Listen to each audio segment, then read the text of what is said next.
మీ అందరికి తెలుసు coming president అంటే ఫస్ట్ ఆలోచన అనుకున్నాము, కానీ ఇంతమంది వెనకాల ఉండి ఇక్కడ ఇండియాలో మమ్మల్ని నడిపిస్తున్నారంటే వెరీ హ్యాపీ.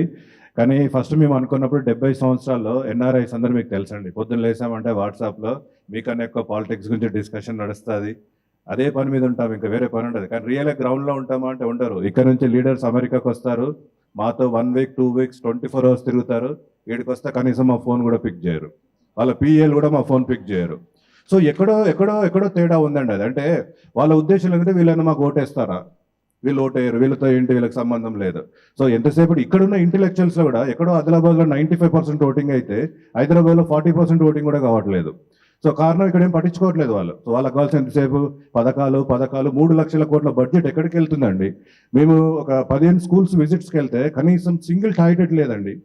అంటే ఒక్కొక్క సంవత్సరానికి 3 లక్షల కోట్ల బడ్జెట్లో కనీసం మన తెలంగాణ మొత్తం ఉన్న స్కూల్స్ అసలు ఒక బడ్జెట్ కాదండి, ఒక 1 మంత్ బడ్జెట్లో చేసేయచ్చు. అది ఎక్కడో ఒకటే దగ్గర అది నిజంగా సమ్వేర్ సంథింగ్ ఈజ్ రాంగ్ అండి. అది సమాజంలో క్వశ్చనింగ్ అనేది స్టార్ట్ అయినప్పుడే ఆ ట్రాన్స్పరెన్సీ అనేది స్టార్ట్ అవుతుందని నేను గట్టిగా ఫీల్ అవుతాను. ఎందుకంటే వాళ్ళని ఇక్కడ వాళ్ళు అడగలేరు, ఎందుకంటే అడిగితే వాళ్ళ బిజినెస్లో ఎక్కడో ప్రాబ్లం క్రియేట్ చేస్తారు, ఏదో క్రియేట్ చేస్తారు. అది అడిగే దమ్ము ధైర్యం ఉన్న వాళ్ళు ఎన్ఆర్ఐలో దాంట్లో నేను ఫస్ట్ ఉంటానని మీ అందరికీ తనగా చెప్తున్నాను.